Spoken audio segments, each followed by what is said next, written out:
All right, today we're going to continue on in our notes, talking about positive and negative integers. Today we're going to talk about additive inverse and what that means. So first you can go ahead and pause the video and list as many things that are opposites as you can. So like left, right, on, off, up, down, and you can keep going with that. We're going to look at this. It says if you start at the bottom, so I'm doing a little bit of word problem breakdown here, which is where we're wanting to underline, circle, box in important stuff that's going to help us solve these problems. So I'm at the bottom of a staircase and I'm going up 3 steps. So going up 3 steps would be like adding 3. And then I'm going down 3 steps. So like now I'm subtracting 3. I'm going back down. It says, where would you end up?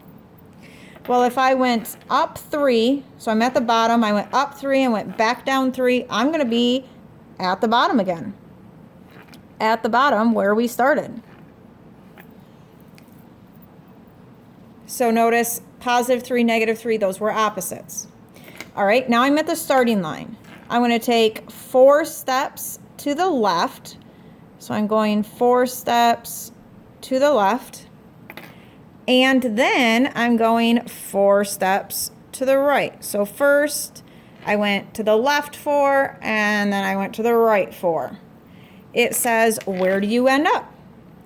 Well, if I went to the left 4 and then I went back 4, I am at the starting line, right where we started. Notice going left 4 and then going to the right 4 are opposites, and they brought us back to where we started.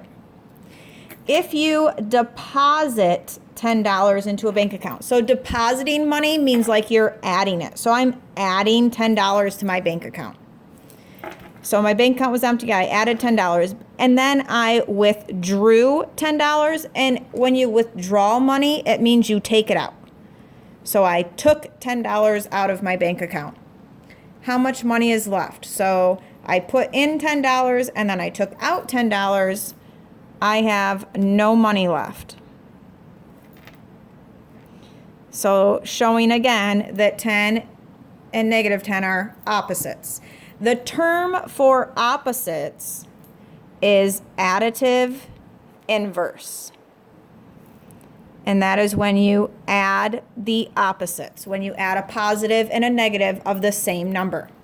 So, and in that case, they cancel and undo each other. Important that any number added to its opposite equals 0. Any number added to its opposite equals 0. Some examples of that: if I take 4 and add that with a negative 4, positive 4 and negative 4 are opposites. They equal 0. They cancel each other out. If I have a negative 20 and I add a positive 20, that equals 0. A negative 20 and a positive 20, they cancel each other out. Now we're going to look at some real life situations where we might see positive and negative additive inverses. So I'm going to pick the integer 5, and it says, how would this value represent temperature?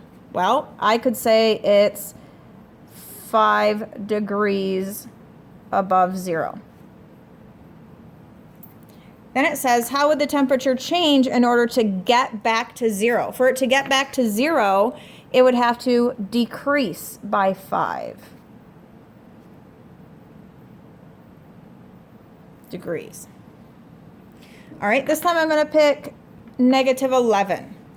And it says, how would that represent an money situation? Well, maybe I lost $11, or owing somebody $11 is the same thing as negative. How am I going to get back to 0? Maybe I found $11. So again, we're still going with that idea of opposites. Now I'm going to pick 20. And it says, how's this going to represent movement of a football? Well, maybe I'm going to gain 20 yards. How would the football get back to the 0 position or get back where it started? Well, if I gain 20 yards, but I need to get back where I started, then maybe we lost 20 yards and we were right back where we started. This last one says, write and answer a story problem that represents the expression 200 plus negative 200. So I did an example, and it says, I did not have any money, but then I got $200 for my birthday. So that's where that positive 200 came in. I went shopping and spent $200. It's the negative 200.